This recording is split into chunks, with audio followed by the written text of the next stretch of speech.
Kwe, Nildaliwis Patricia Saulis. My name is Patricia Saulis. Nujeao Nagutguk.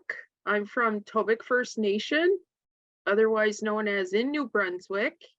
And I'm here to get us started to our full moon gathering call. And just to recap, the reason why we're doing these calls is so that we can connect to the energy of the full moon, that many of our cultures, many of our practices honor that connecting with our grandmother, the full moon. Many of us regard the full moon as our grandmother because of the fact that she has this incredible tie to our waters. The waters not only outside of us, but the waters inside of us. As we know, we are over 75% water as a human being. And so when it's full moon time, we feel that. We feel that extra energy. We feel that ability to reflect and to be able to connect. And so we are honoring our grandmother, the moon, through these calls and looking to connect with her so that she can help us reflect and find guidance for the work that we're doing. And usually what I do is I start with a song, and I start with a song from where I'm from, and just wanting to share that with you.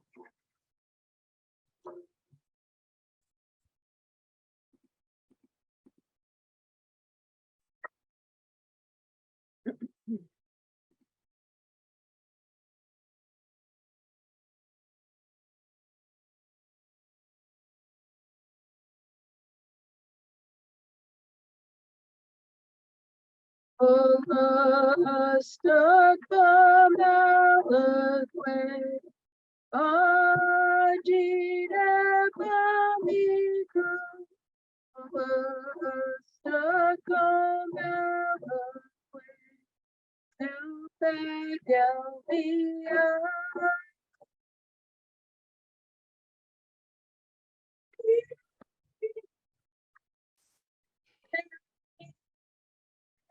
Is it chill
So I'm using my drum today to represent that heartbeat of our mother, the earth, for the fact that we are and have asked for people tonight to be able to light a sacred fire or light a candle or light a smudge and offer prayers in your own tradition or reflection about how we can bring about positivity and healing across our oceans and across our lands.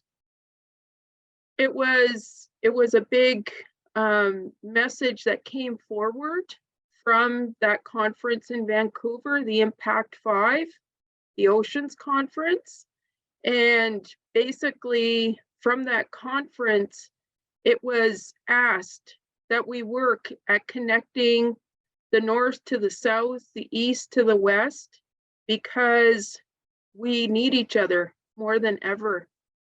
And so this evening, there'll actually be fires that are going to be lit, I believe in Panama, I believe in Peru, as well as here in the Guelph area, where Mary Kate and I and Laura are going to be hosting a fire here.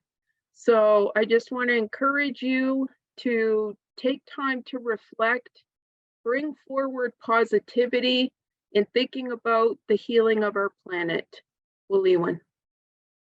So just a little bit of history of RAD and what's come into being.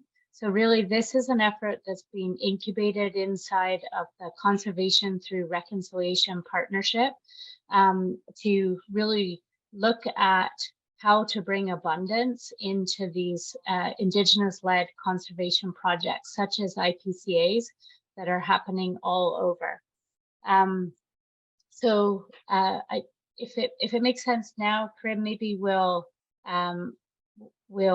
pin up the leadership team and just give people an opportunity to speak a little bit to that question of actually, before we go to that, the other thing I wanted to do before we keep going is just to presence you to the last full moon that we had, and someone will put into the chat the link to the newsletter. So we did send out a newsletter from the last full moon. And I know for some people that goes into your junk or you don't receive it. So we're just sharing that newsletter link with you to make sure that everybody received that from last time. And again, we'll do the same thing, and we'll take the notes that come in from today, and then we'll share them back with everyone in like a shorter form, as well as a recording of this. So, okay, I think, does that feel right, Patricia, that we'll go to pinning the leadership, and each of you can just speak to this question for this week of spirit and ceremony. Valalan, hi everybody. It's so nice to see so many friendly faces. And I'm really looking forward to tonight and the moon ceremony that I'm going to do here in Cape Breton. My dog wants to come up and say hi to. It's not something that we've ever done in my community. So like Patricia said, we all have our own different traditions and celebrations. But I thought, just talking about how this work is grounded in culture, we believe that everything in nature has spirit, and ceremony just reinforces our connection to Mother Earth, the Creator, our ancestors, and also to future generations. So that whole connection is super important. How this can help our work? Well, we have the responsibility and duty for care for all of our relations. So that can be the trees, the water, the rocks, the sky. And so we have to take care of all of our relations and ensure the well-being for ourselves and for future generations. I'm the Indigenous Protected and Conserved Areas Program Manager at the Unama'ki Institute of Natural Resources. We're based in Eskasoni First Nation. And we've done a lot of community engagement around the use of IPCAs. And we look at those as a super important tool for reconnection, for ceremony, for relationship building, and we need long-term financing in order to establish our IPCAs across Mi'kma'ki and to operate them in the future. So I think this initiative provides an excellent way to actually do Etowapamunk and combine our traditions and our culture and our connections with Western science. So I'm very hopeful for what we as a group do. So thank you. Wiliwan. Would you like to go next, David? Yeah, for sure. Miigwech, thanks so much. Thank you for your song and opening, Patricia, and Trish, your opening words as well. I come from the Treaty 9 area, Northern Ontario, the Height of Land Treaty, and I'm in the northeast portion, Ojibwe territory. Matachewan First Nation is my home community. I'm a professional forester by training, but I call myself an Indigenous practitioner first, because I feel like that's the way I walk in this world. I don't see the world like strictly like an RPF does, although I got that kind of background in education. The best I can offer from my 30 years of watching the way we've been working, and the condition of the state we're in right now, is the sentiment that Mother Earth and the disconnect of our umbilical cord with her, and I think this stream that we're in right now, this seventh stream of the CRP, and moving to RAD and turning into a collaborative entity, yet to be fully determined, but leading with ceremony and honoring the fact that while the money represents in many ways all the liquidation that's been going on related to the extraction, we're trying to reinvest through the relationship of stewardship and reconnecting our umbilical cords to Mother Earth, to make the change that's needed. It's kind of how I visualize this right now. And ceremony is, everybody's on that healing journey, everybody's on that knowledge journey, everybody's on that raising their own awareness journey of reconnecting. Some have been very fortunate to just stand with 2 feet in 100% culture and never skip a beat, own their language, speak their language, know their, know all the natural law teachings. And that's a beautiful thing, but so many of us are still on that reconnecting journey. And the more we do that, I think the better around the world. The more Indigenous people do that, the better the world becomes. Which, Well, Ewan and Kim, would you like to go now? Sure, Miigwech. And thank you all for coming. And it was so wonderful spending such a deep amount of time with all of you recently in our leadership retreat, where we are beginning to form something. And I am different, and David, your words really resonate with me in the sense of reconnecting, because my family has been so removed from our culture, and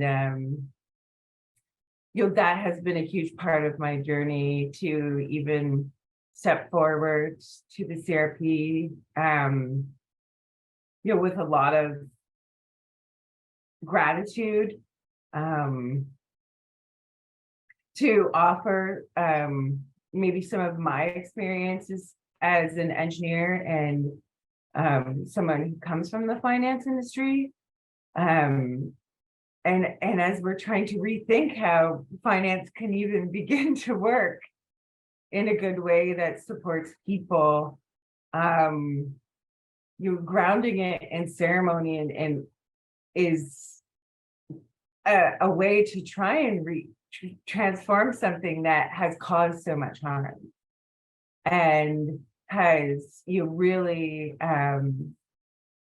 driven us away from people, from nature, from our connection.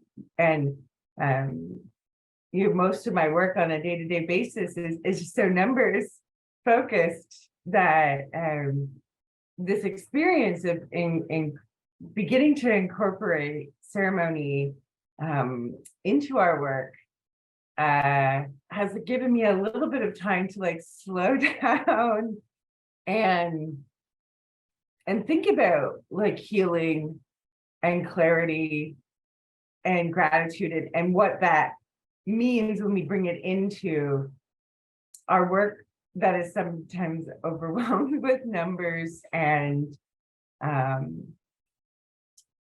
negotiations and some difficult things that it makes me start thinking of how do we retransform colonialism that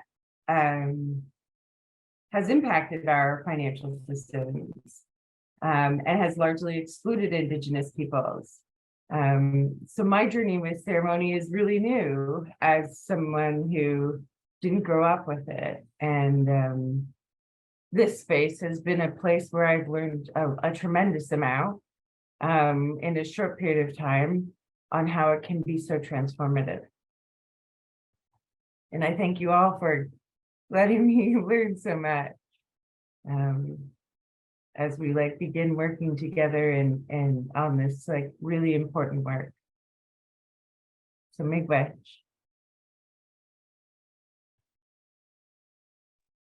Well, Ewan, so I think in terms of what we're going to do next is call on each and every one of you through our breakout room format to bring forward how you see spirit being a basis, ceremony being a basis for how we can transform our economies, and so that we can actually align conservation with economy. You know, so many times we have heard, well, it's the environment or the economy. No, that's not how it works. We need to have both. We need to have a viability that is sustainable, that is well, that allows for balance and creates that basis through which and from which spirit and ceremony can be a part of it.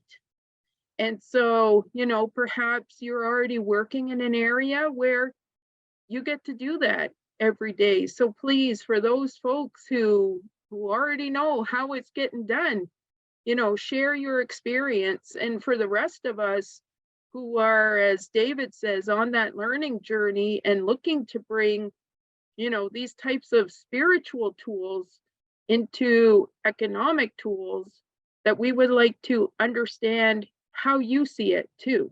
So, well, Ewan, and look forward to coming back from our discussions.